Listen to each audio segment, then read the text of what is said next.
Dibantu subscribe ya teman. Dalam usia 8 hari, Yesus disunat dan diberi nama Yesus. Setelah itu Yusuf dan Maria membawa Yesus ke Yerusalem untuk diserahkan kepada Tuhan. Setelah menyelesaikan ketentuan hukum Taurat di Yerusalem, mereka kembali lagi ke Nazaret. Pada umur 12 tahun, Yusuf dan Maria membawa lagi Yesus ke Yerusalem pada hari Paskah. Namun pada saat pulang Yesus tertinggal di bait Allah, yang tidak disadari oleh kedua orang tuanya. Mengetahui Yesus tidak ikut menyertai mereka pulang, Yusuf dan Maria pun kembali mencari Yesus dan menemukannya di bait Allah sedang duduk bersoal jawab dengan ahli Taurat dan para tua-tua. Yusuf dan Maria mendengar suara Yesus sedang menjawab pertanyaan si ahli Taurat itu. Yesus berkata, "Elialah yang diangkat." "Elia bersama Tuhan, lalu siapa yang tinggal di Taman Eden?" Yesus menjawab, "Tidak seorang pun. Tidak ada seorang pun di Eden." Para tua-tua dan ahli Taurat itu pun tertawa bangga. "Anak ini luar biasa," katanya memuji Yesus kepada orang tuanya. "Dia dari Nazaret dan tertinggal di sini." Kami minta maaf. Semua yang mendengar dan melihat kejadian itu sangat kagum. Kemana Yesus pergi selama tahun-tahun yang hilang antara usia 13 dan 30 tahun? Alkitab memberikan sangat sedikit informasi tentang kehidupan Yesus Kristus antara usia 13 dan 30 tahun. Periode kehidupan Yesus ini sering disebut sebagai tahun-tahun yang tersembunyi, atau tahun-tahun yang hilang. Sebab dalam wasiat baru tidak memuat rincian kegiatannya selama ini. Injil Sinoptik Matius, Lukas dan Yohanes, yang merupakan sumber utama informasi tentang kehidupan Yesus, berfokus pada kelahirannya, masa kanak-kanaknya, dan pelayanannya yang dimulai sekitar usia 30 tahun. Salah satu peristiwa penting dari masa muda Yesus adalah kunjungannya ke Bait Suci di Yerusalem pada usia 12 tahun seperti yang dijelaskan dalam Lukas 2 ayat 4 hingga 52. Elialah yang diangkat. Elia bersama Tuhan. Siapa yang tinggal di Taman Eden? Tidak seorang pun. Tidak ada seorang pun di Eden. Bagian ini menggambarkan sebuah kejadian ketika Yesus, pada usia 12 tahun, menemani orang tuanya ke Yerusalem untuk perayaan Paskah. Setelah festival, dia tetap tinggal di Bait Suci, terlibat dalam diskusi mendalam dengan para guru dan pemimpin agama. Ketika orang tuanya menyadari dia hilang, mereka kembali ke Yerusalem dan menemukannya di Bait Suci. Fakta bahwa kejadian ini terjadi ketika Yesus berumur 12 tahun sangatlah penting. Tahun ke-12 merupakan tahun terakhir persiapan masuknya anak laki-laki Yahudi ke dalam kehidupan keagamaan di sinagoga. Tahun ke-12 adalah tahun di mana anak secara resmi memikul kup hukum dan menjadi bar mitzvah atau anak perintah. Setelah kejadian itu, Injil tidak membahas tentang kehidupan Yesus Kristus sampai dimulainya pelayanan publiknya pada usia 30 tahun.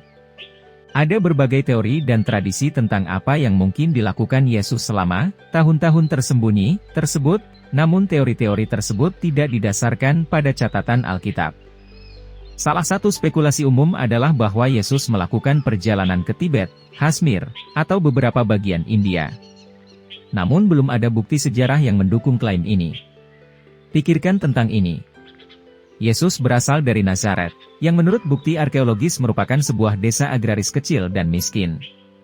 Kecuali diatur secara ilahi, gagasan bahwa anak laki-laki dari desa seperti itu dapat melakukan perjalanan lebih dari 4.000 km ke India sangatlah tidak mungkin.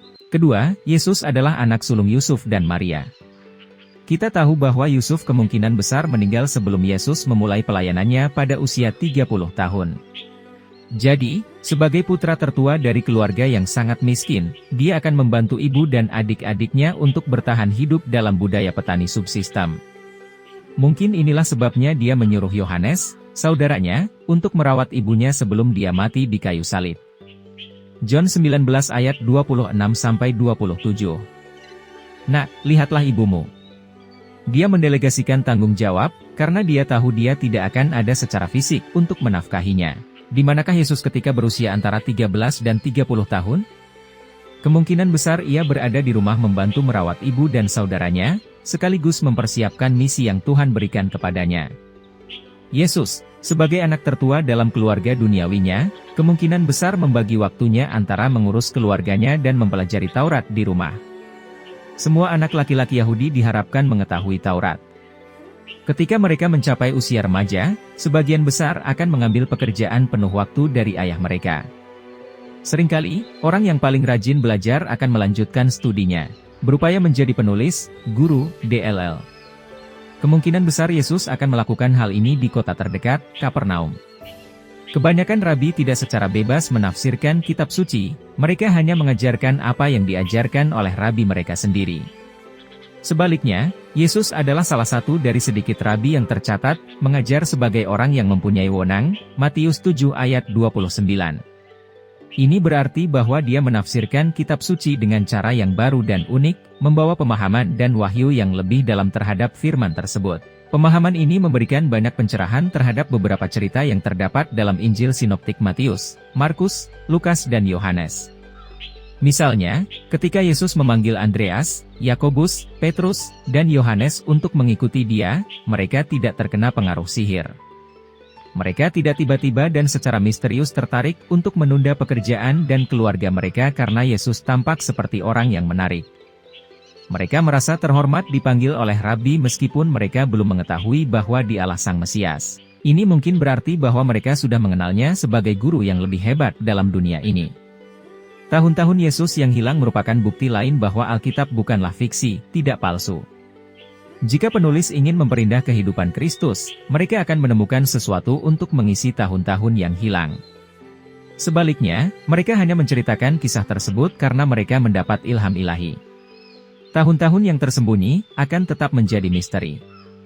Namun, kita dapat yakin bahwa dimanapun Yesus berada dan apapun yang dia lakukan, itu adalah bagian dari rencana Tuhan untuk menyelamatkan umat manusia dari kutukan. Terima kasih sudah menonton.